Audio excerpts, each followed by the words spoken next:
ఓ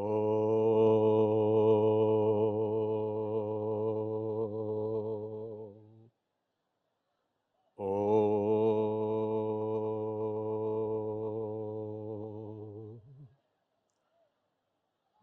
ఓ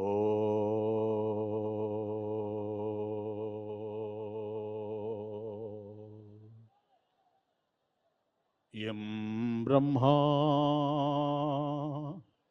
వరుణేంద్రరుద్రమరుతః స్తున్వంతి దివ్యైస్తవైః వేదైః సాంగపదక్రమోపనిషదైః గాయంతి యం సామగాః ధ్యానావస్థిత తద్గతేన మనసా పశ్యంతి యం యోగినః యస్యాంతం న విదుః సురాసురగణాః దేవాయ తస్మై నమః. కృష్ణాయ వాసుదేవాయ దేవకీ నందనాయ చ నందగోపకుమారాయ గోవిందాయ నమో నమః. ఓ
మీరందరూ క్రమశిక్షణ గల సైనికులు కదా.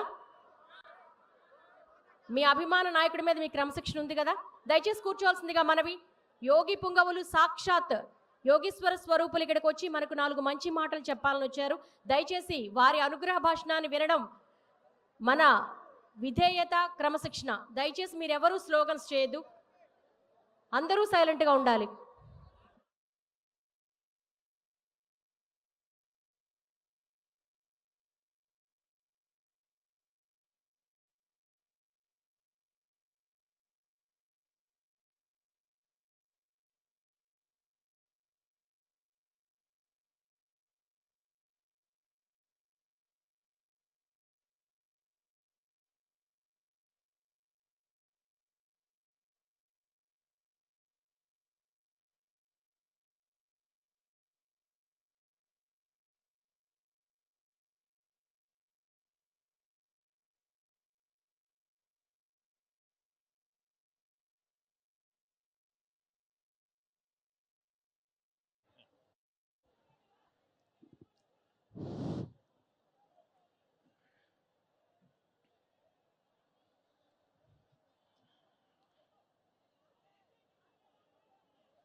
ఈశ్వరో గురురాత్మేతి మూర్తిభేద విభాగినే వ్యోమవద్వ్యాప్తదేహాయ దక్షిణామూర్తయే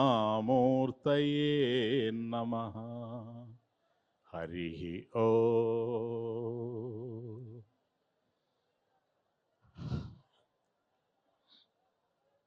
ఆత్మబంధువులారా, ఈ చరాచర భూత ప్రపంచంలో సాక్షిమాత్రుడై ప్రకాశిస్తున్నటువంటి పరమశివునకు సాష్టాంగ దండ ప్రణామములు. ఆత్మబంధువులరా,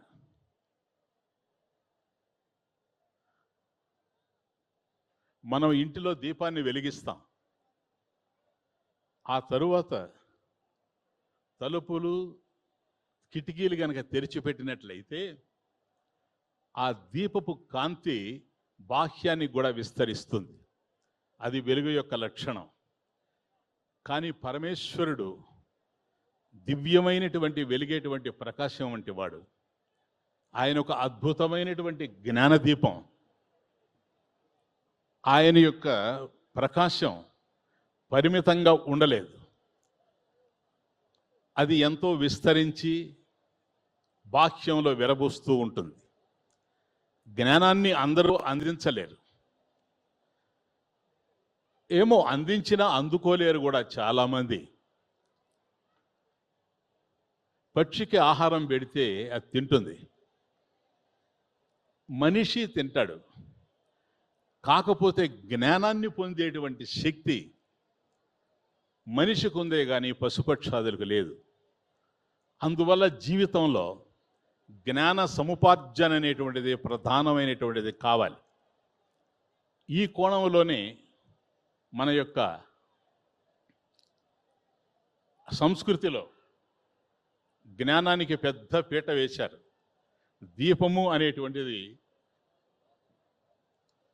జ్ఞానానికి సంకేతం.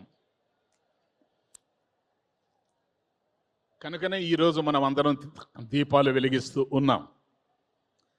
స్వామి వివేకానంద అదే అంటారు, the light must come, the light must come.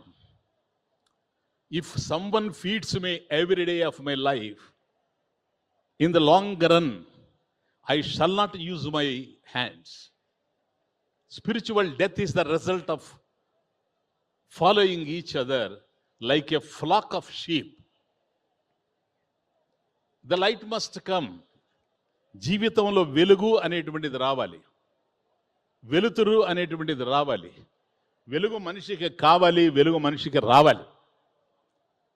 అలాగని ఎవడో ఒకడు ప్రతిరోజు గనక నాకు ముద్ద కలిపి తినిపిస్తూ గనక పోతే భవిష్యత్తులో నా చేతులే నాకు ఉపయోగపడకుండా పోతాయన్నాడు. Spiritual death is the result of following each other like a flock of sheep. ఒకరినొకరు గనక గొర్రెదాటులాగా అనుకరిస్తూ గనక పోతే ఈ ప్రపంచంలో మిగిలేది ఏంటంటే ఆధ్యాత్మిక మరణము అన్నాడు.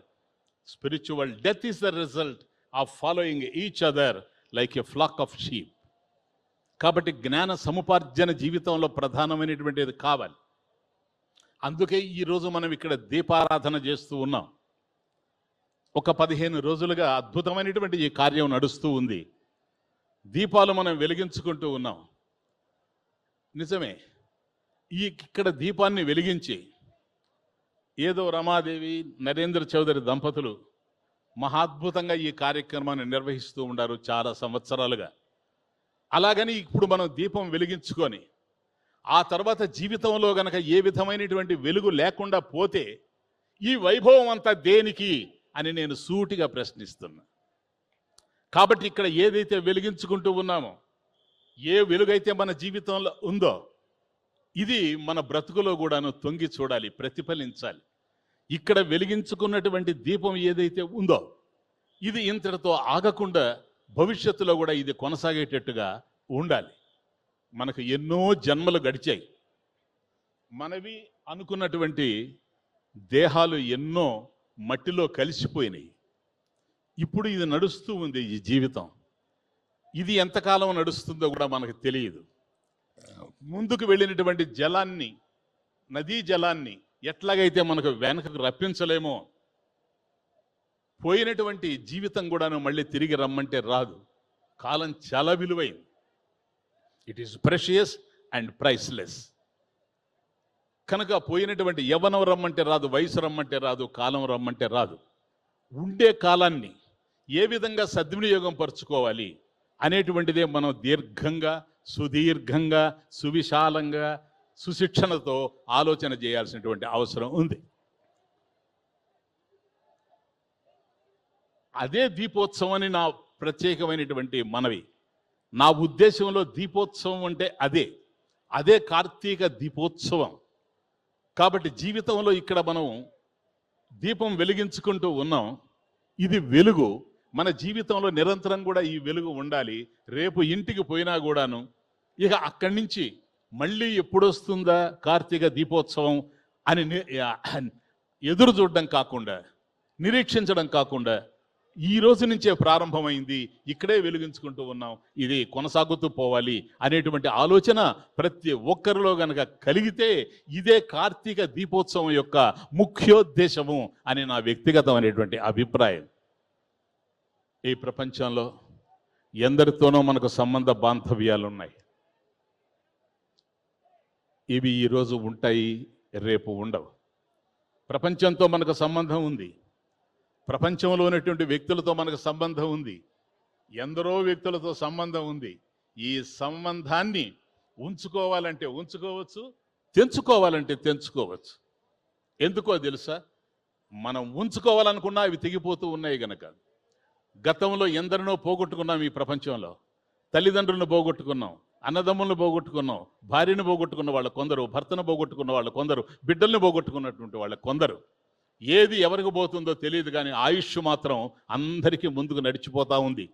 కాలం తన పని తాను చేసుకుంటూ పోతుంది. ఎవరి కోసం కాలం నిరీక్షించదు. కాబట్టి ఈలోగానే ఈ ప్రపంచంలో మనం ఏదైతే సాధించాలనో దాన్ని సాధించుకోవడానికి ప్రయత్నం చేయాలి. కాబట్టి అందరితో సంబంధాలు ఉన్నాయి. ఈ సంబంధాలు శాశ్వతం కాదు అని కూడా మనం తెలుసుకున్నాం ఇప్పుడే. కనుక ఏది శాశ్వతమైన సంబంధం ఏమో. అందరితో సంబంధాలు ఉన్నాయి, ఇవన్నీ సంబంధాలే, కాకపోతే అనిత్య సంబంధాలు. ప్లీజ్ అండర్స్టాండ్, అనిత్య సంబంధాలు నిత్యమైనటువంటివి కావు. మన ముందే ఉంటారు, మనతోనే కదులుతూ ఉంటారు, మనతోనే కలిసిమెలిసి జీవిస్తూ ఉంటారు. ఎప్పుడు ఎవరు ఎక్కడ ఎలా రాలిపోతారో ఎవరికీ తెలిసే అవకాశం లేదు కనుక ఇది అనిత్యమైనటువంటి సంబంధం. ఈ అనిత్యమైనటువంటి సంబంధాలు శాశ్వతంగా ఉండవు గనకనే వాటిని అనిత్య సంబంధాలు అన్నారు. కాబట్టి మనిషి జీవించినంత వరకు, శ్మశానంలో ఈ దేహం శ్మశానానికి చేరేంత వరకు సంబంధాలు ఉంటాయి. ఆ తరువాత సంబంధాలు ఉండమన్నా ఉండవు. కానీ శ్మశానం వరకే కాకుండా, శ్మశానంలోనే కాకుండా, శ్మశానం తరువాత కూడాను మనకు ఏ సంబంధం అయితే ఉందో అది నిత్య సంబంధం, నిరంతరం ఉండేటువంటి సంబంధం, ఎడతెగనటువంటి సంబంధం, తెంచుకోలేనటువంటి సంబంధం. అది భగవంతుడితో మనకు ఉండేటువంటి సంబంధమే కానీ మరొకటి కానే కాదు. బాగా ఆలోచించు. కాబట్టి అది నిత్య సంబంధం. ఇప్పుడు ఉంది, ఈ క్షణాన ఉంది. ఒకవేళ నాకు అది అర్థం కాకపోయినా పరమేశ్వరుడితో నాకు సంబంధం ఉంది, నేను మాట్లాడుతూ ఉన్నాను, ఈ మాటల వెనుక ఏ శక్తి ఉంది అని ఆలోచిస్తే పరమేశ్వరుని యొక్క శక్తి. ఈ మాటలకి వెనుక నేను ఆలోచిస్తూ ఉన్నాను. చైతన్య జ్యోతిష అవభాసితస్య మనసః మనన సామర్థ్యం. నా మనసు ఆలోచిస్తూ ఉంది అంటే దాని వెనక చైతన్యం ఉంది గనక. దేహం శవానికి కూడా ఉంది, శవం ఆలోచించలేదు, శవం మాట్లాడలేదు, కానీ నేను ఆలోచిస్తున్నా, మాట్లాడుతున్నా. కారణం నాలో చైతన్యం ఉంది గనక. ఆ చైతన్యమే పరమేశ్వరుడు. ఆయన ఉండడం వల్లనే నేను మాట్లాడగలుగుతున్నా, ఆయన ఉండడం వల్లనే మీరు వినగలుగుతూ ఉన్నారు. కాబట్టి మనందరిలో తెలిసో తెలియకో, పరోక్షంగానో ప్రత్యక్షంగానో భగవంతుని యొక్క అదృశ్య హస్తం మన జీవితాన్ని నడిపించుకుంటూ పోతుంది. ఈ సత్యాన్ని గుర్తిస్తే అటు పరమేశ్వరుడితో మనకు ఉండేటువంటి సంబంధం నిత్య సంబంధం అనేటువంటి సత్యం మనకు అర్థమవుతుంది. ప్లీజ్ ప్లీజ్ ప్లీజ్ ఈ నిత్య సంబంధాన్ని గుర్తించడమే జీవితంలో ప్రధానమైనటువంటి లక్ష్యం కావాలి. ఇదే కార్తీక దీపోత్సవం యొక్క ఉద్దేశం అని నా వ్యక్తిగతమైనటువంటి అభిప్రాయం. జీవితం ఉంది, దీపం ఎట్లాగైతే ఆరిపోతుందో అట్లాగే మన దేహం నుంచి ప్రాణం కూడా ఒకరోజు తరలిపోతుంది. ఇది అనివార్య జీవన సత్యం. పుట్టిన ఎవరైనా సరే నిలబెట్టుకునేటువంటి అవకాశం లేదు, ప్రాణం పోతుంది. ఆ ప్రాణం పోయినటువంటి రోజు బంధువులంతా చుట్టూ చేరుతారు, మనకు కావలసిన వాళ్ళంతా చుట్టూ మూగుతారు, దండిగా వస్తారు. చితి పేర్చుతారు. దండిగా చితి పేర్చి ఆ శరీరాన్ని తగలబెడతారు. అది కాలిపోతూ ఉంటే కళ్ళప్పగించి చూస్తారు. ఆ తరువాత ఎవరి దారిని వాళ్ళు నిష్క్రమిస్తారు. దాయాదులు దగ్ధం చేసిపోయిన, బంధువులు బూడిదిగా మార్చేసిన, ఇవన్నీ అనిత్య సంబంధాలు గనక ఇట్లాగే ఉంటాయి. కానీ పరమేశ్వరుడితో నీకుండేటువంటి సంబంధం నిత్య సంబంధం కనుక ప్లీజ్ ప్లీజ్ ప్లీజ్ అందరూ వదిలిపెట్టిపోయినా భగవంతుడు మాత్రం వల్లకాటిలో మనల్ని వదిలిపెట్టిపోడు. అందుకని ఓంకారేశ్వరుడు ఒలికిమిట్టలో ఉంటాడు, ఒలికిమిట్టలో ఉంటాడు. ఎందుకని? పరమేశ్వరుడికి ఇల్లు లేవా? మీ అందరికీ ఇంత పెలేషియల్ బిల్డింగ్స్ ఇచ్చినటువంటి వాడు తాను ఒక బిల్డింగ్ కట్టుకోలేడా విశ్వకర్మని పిలిచి? ఎందుకని శ్మశానంలో ఉంటున్నాడు అనేటువంటిది ప్రధానంగా మనం ఆలోచన చేయాలి. పరమేశ్వరుడు, నాయనా చూసావా, ఎవరి కోసమైతే నువ్వు జీవించావో ఇంతకాలం, ఎవరి మీదైతే నీ ప్రాణాలు నిలబెట్టుకున్నావో, ఎవరైతే నాకు శాశ్వతమని నువ్వు అభిప్రాయపడ్డావో వాళ్ళందరూ నిన్ను తీసుకొచ్చి ఈ వల్లకాటికి చేర్చి ఇక్కడ నిన్ను బూడిదగా మార్చి వెళ్ళిపోయారు. బంధువులు వెళ్ళిపోవచ్చు, దాయాదులు దూరమైపోవచ్చు, కానీ నా బిడ్డవు కదా నువ్వు, నీ తండ్రిని కదా నేను, నీతో నాకుండేటువంటి సంబంధం నిత్య సంబంధం గనక ఇది దూరం అవుతుందా నాయన? అందరూ వదులుకొని పోయినా నేను మాత్రం నిన్ను విడిచిపెట్టను, నేను ఇక్కడనే ఉన్నాను. ఎందుకని శివుడు శ్మశానంలోనే ఉంటాడు, శ్మశానంలోనే ఉంటాడు. ఈ సత్యాన్ని మన శివ పంచస్తవి అనే గ్రంథంలో మహాద్భుతంగా చెప్పడం జరుగుతుంది. శ్మశానే ఎందుకు శివుడు ఉన్నాడు? చాలా జాగ్రత్తగా వినండి. ఒకటి, నేను ఎక్కువ టైం తీసుకొని కూడాను మీకు కాలాతీతం అవుతూ ఉందని నాకు తెలుసు. తర్వాత మీ కార్యక్రమాలు ఉన్నాయి. చాలా సింపుల్గా, అంటే ఈ కార్తీక దీపోత్సవం యొక్క సారభూతమైనటువంటి విషయాన్ని మీకు అందించిపోతూ ఉన్నా.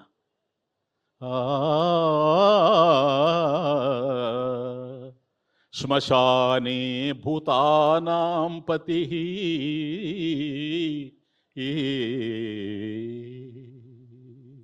ఇతి విజానన్నపి జనో నృణాం భస్మాని అస్తీన్యపి కిమపి తీర్థం గమయతి భవద్దేహాశ్లిషం భవదపగనారోహణమపి లబ్ధ్వాపి ఏవమో లబ్ధ్వాపి స్వయం లబ్ధ్వాపి యేషాం సుకృత పరిపాకో న భవతి యేషాం సుకృత పరిపాకో న భవతి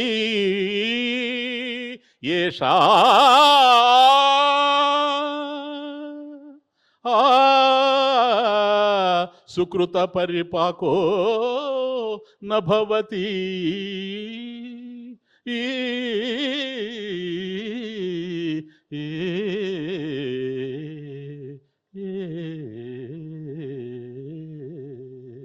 నాయనా, చూచావా ఈ ప్రపంచంలో నీ సంబంధ బాంధవ్యాలు ఎంతగానో విస్తరించాయి. ఈ రోజు నువ్వు శ్మశానానికి వచ్చావు, నీకు కావలసిన వాళ్ళంతా వచ్చారు. ఎవరి కోసమైతే నువ్వు అష్ట కష్టాలు పడ్డావో ఈ ప్రపంచంలో జీవిత కాలంలో, ఎవరి కోసమైతే చెయ్యరాని పనులు చేసి ఎన్నెన్నో సంపాదించావో, ఎవరి కోసమైతే ఫిక్స్డ్ డిపాజిట్లు తయారు చేశావో వాళ్ళందరూ వచ్చారు, వాళ్ళందరూ చూశారు. నువ్వు కాలిపోతూ ఉంటే, నువ్వు మసైపోతూ ఉంటే, నువ్వు పిడికిడి బూడిదిగా మారిపోతూ ఉంటే చూసి వెళ్ళిపోయారు నాయన. కానీ నేను వదులుకోగలనా? నాయనా నిన్ను వదులుకోగలనా నేను? వాళ్ళ ఈ అనిత్యమైనటువంటి సంబంధాలు గనక తెంచుకొని పోయారు. నాది నిత్య సంబంధం గనక, జన్మ జన్మలకి నాకు నీతో ఉండేటువంటి సంబంధం గనక నేను ఎక్కడికి పోతాను నాయనా? నిన్ను వదిలిపెట్టి ఎక్కడికి పోతాను అని శివుడు ఏం చేస్తున్నాడో తెలుసు. అక్కడ ఒక్కసారి వంగి, నా తండ్రి నిన్ను ఇట్లా బూడిద చేసిపోయారా? వాళ్ళు పోవచ్చురా, నాకు నువ్వు కావాలి అని ఆ బూడిదని ఎత్తుకొని ఒళ్ళంతా పులుముకుంటూ ఉన్నాడు. అందుకు శివుడికి విభూతి ఎందుకండి? బూడిద పూసుకొని ఉన్నాడే శివుడు. ఇదిగో ఇందుకు, ఇది ఎవరిదో కాదు, మన చితాభస్మం ఇది. దానిని ఒక్కసారి ఒళ్ళంతా రాసుకుంటూ ఉన్నాడట. చూడండి. ఆ తరువాత నాయన జీవించినంత కాలం నీకు నాతో ఉండేటువంటి నిత్య సంబంధాన్ని నువ్వు గుర్తించలేదు. ఇదిగో చెబుతున్నాను విను, నువ్వు నా బిడ్డవరా అని ఆ ఎముకలన్నీ కూడా ఏరి, ఆ ఎముకల్ని పైన వేసుకొని ఈ కపాలం ఏదైతే ఉందో అది మెడలో వేసుకొని,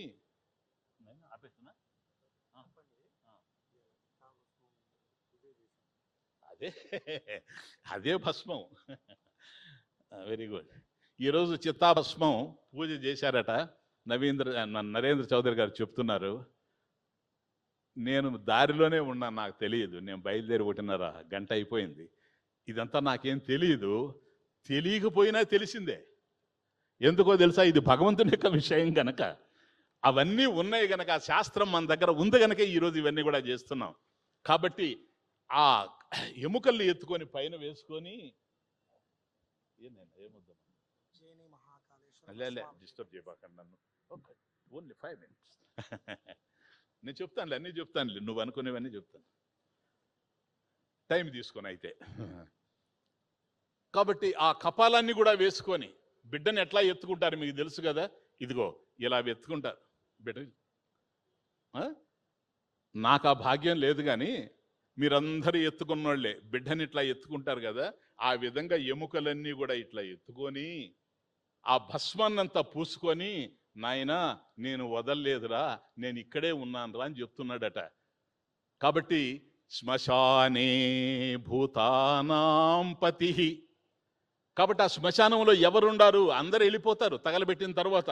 కానీ భూతానాం పతి, భూతేశ్వరుడు ఎవరైతే ఉన్నాడో, భూతజాలానికంతా కూడాను ప్రభువైనటువంటి భూతనాథుడు ఎవడైతే ఉన్నాడో అటువంటి ఓంకారేశ్వర స్వామి అక్కడ ఉండి నీ కూడా ఉన్నాడట. చూసావా నాయన? నువ్వు జీవితంలో ఎన్నెన్నో చూసావు, కానీ నాతో ఉండే సంబంధాన్ని గుర్తించుకోలేదు. గుర్తించుకొని ఉంటే ఈ పరిస్థితి నీకు వచ్చి ఉండేది కాదు. అయినా పర్వాలేదు, అందరూ ఇక్కడ పడేసి పోయినా నేను నిన్ను దూరం చేసుకోలేను గనక, ఇదిగో నేను నిన్ను తీసుకొని వచ్చి నా ఒంటి మీద పండబెట్టుకుంటూ ఉండు నాయన ఇక్కడ అంటాడట శివుడు. శ్మశానే భూతానాం పతి ఇతి విజానన్నపే, ఇతి విజానన్ అపే, ఇది బాగా తెలిసినప్పటికీ కూడాను జనోనృణాం భస్మాన్యస్తీని కిమపి తీర్థం గమయతి.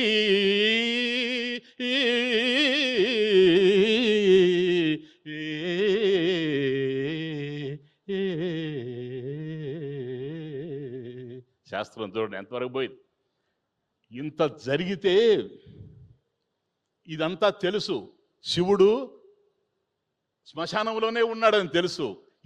ఈ విధంగా విజానన్ అపి, ఇది తెలిసి కూడా, ఇది తెలిసి కూడా జనో నృణాం, జనహ మనిషి ఏం చేస్తున్నాడో తెలుసా? నృణాం, ఆ చచ్చిపోయినటువంటి వాళ్ళని, భస్మాని అస్థీన్యపి,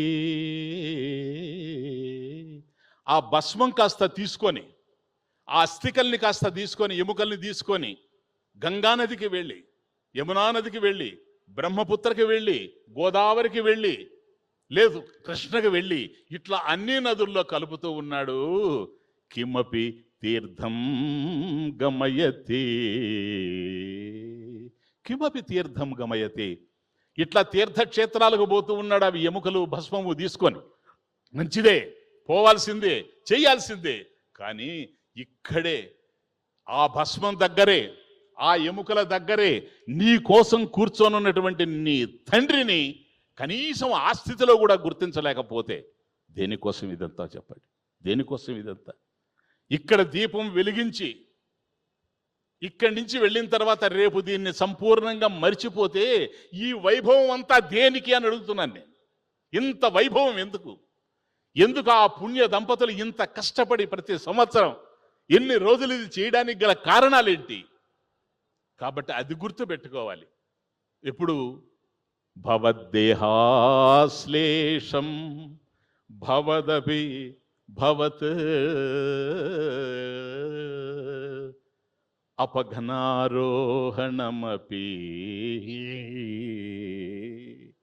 ఒకవైపు స్వామి మన విభూతి అంతా ఆయన దేహానికి పూసుకుంటూ మన ఎముకలను కూడా ఎత్తి ఆయన యొక్క పైన పండబెట్టుకుంటూ కపాలాన్ని నిమురుతూ, నాయనా నేనున్నా, ఇకైనా సరే నన్ను నమ్ముకో, అనవసరమైనటువంటి వ్యామోహాల్లో పడి ఈ అజ్ఞాన మనోహర దృశ్యాల మధ్య జీవితాన్ని అన్యాయం చేసుకోకు అని పరమేశ్వరుడు ఓదారుస్తూ ఉన్నాడు. ఏషా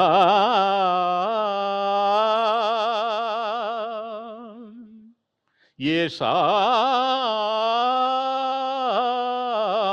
సుకృత పరిపాకో నభవతి. ఇంత చేస్తున్నప్పటికి కూడాను అది గుర్తించలేకపోతున్నామంటే పుణ్యం సరిపోలేదేమో అంటది శాస్త్రం. మన సుకృతం లేదేమో, సుకృతం పరిపక్వానికి రాలేదేమో, ఇకన్నా మనం తయారు చేసుకోవాలి. కాబట్టి ఈరోజు ఇక్కడ దీపాన్ని వెలిగించాం. ఈ 15 రోజులు కూడాను అద్భుతంగా కార్తీక దీపోత్సవం చూశాం. ఈ వెలుగులను చూశాం. ఈ వెలుగులు ఇంతటితో ఆరిపోకుండా జీవితాంతం ఈ వెలుగులు ఉండేటట్టుగా మనం ప్రయత్నం చేయాలి.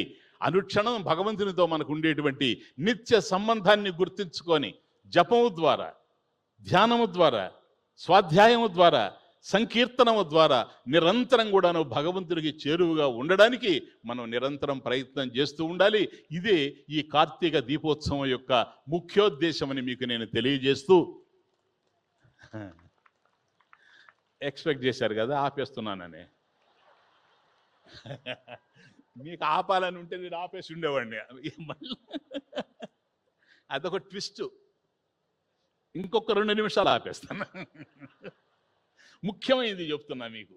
కాబట్టి ఈ కార్తీక దీపోత్సవంలో నేను ముఖ్యంగా శాస్త్రం ఏం చెప్తూ ఉందంటే, ఇప్పటి వరకు 15 రోజులు జరిగిపోయింది. ఎంతమంది మీకు చెప్పారో, ఎందరు మిమ్మల్ని ఎడ్యుకేట్ చేశారో, చేసి ఉంటారు కూడా, అది నాకు తెలియదు. కానీ నేను ఈ చివరి రోజు వచ్చాను గనక చెప్పడం నా ధర్మం. కాబట్టి ఇన్ని రోజులు ఇక్కడ నడిచిన దానికి పుణ్యఫలం మీకు అందాలి అంటే చెబుతూ ఉన్నా. ఈ కార్తీక దీపోత్సవంలో శాస్త్రం ఏం చెప్తూ ఉందంటే, దామోదరమూర్తిని కానీ లేక ఉమాసహిత త్రయంబకేశ్వర స్వామిని కానీ దీపం వెలిగించి ఆ దీప జ్యోతిలో ఆ మూర్తిని ఆవాహన చేసి, అలా ఆవాహన చేసినటువంటి మూర్తిని గనక ధ్యానించినట్లయితే మనం తెలిసో తెలియకో, విదితం అవిదితం, ఇంతవరకు చేసుకున్నటువంటి పాపాలు ఏవైతే ఉన్నాయో ఈ పాపాలన్నీ కూడా నశించి మనమందరం కూడాను మోక్షాన్ని పొందుతాము అని చెప్పడానికి ఈ దీపం వెలిగించినప్పుడు బాగా అర్థం చేసుకోండి. దీపం వెలిగించాలి. దీపం వెలుగుతూ ఉంటే ఆ దీప జ్వాలలో మనం దర్శనం చేయాలి. ఏం దర్శనం చేయాలి? దామోదరమూర్తినన్నా దర్శించాలి, లేదా ఉమాసహిత త్రయంబకేశ్వరుడు, ఉమాదేవితో కూడినటువంటి త్రయంబకేశ్వరుని కానీ చూస్తూ ఒక శ్లోకం చెప్పాలి. అప్పుడే కార్తీక దీపోత్సవానికి పూర్ణత్వం. నేను చెబుతాను, మీరు ఒక్కసారి చెప్పండి. కీటాపతంగాః, కమాన్ టెల్ మీ. కీటాపతంగాః మశకాశ్చ వృక్షాః స్థలే జలే ఏ నివసంతి జీవాః ఏ నివసంతి జీవాః దృష్ట్వా ప్రదీపం నచ జన్మభాగినః భవంతి నిత్యం స్వపచాహి విప్రాః. ఇది శ్లోకం. రాసుకొని ఉంటే పర్వాలేదు. ఈ శ్లోకం చెప్పాలి నాయన. దీపం వెలిగించిన తరువాత బాగా అర్థం చేసుకోండి. లేకపోయినా ఇదిగో మా అమ్మగారు ఉన్నారు ఇక్కడే, చెప్తాను రమాదేవి గారికి.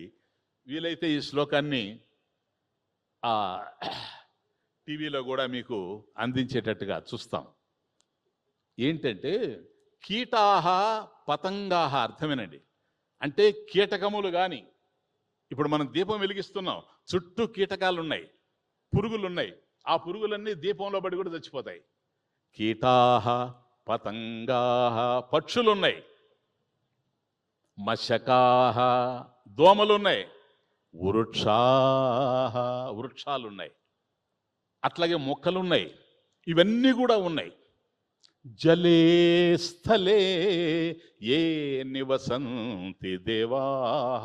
జలే జలములో ఉండేటువంటి జలచరాలు, చేపలు కానీ, స్థలే భూమి మీద ఉండేటువంటి జంతువులు కానీ, మనుషులు కానీ, వీళ్ళెవ్వరైనా సరే ఏ నివసంతి జీవాహ, ఏ జీవాహ నివసంతి, ఏ జీవులైతే నివసిస్తూ ఉండారో వీళ్ళు దృష్ట్వా ప్రదీపం, ఈ దీపాన్ని చూచిన తర్వాత, ఈ దీప జ్వాలలో ఆవాహన చేయబడినటువంటి దామోదరమూర్తిని గాని, ఉమాసహిత త్రయంబకేశ్వర స్వామిని గాని దర్శించిన తరువాత దృష్ట్వా ప్రదీపం నచ జన్మభాగినః, జన్మభాగినః నా, అటువంటి వాళ్ళు మళ్ళీ ఈ ప్రపంచంలో తిరిగి పుట్టరు.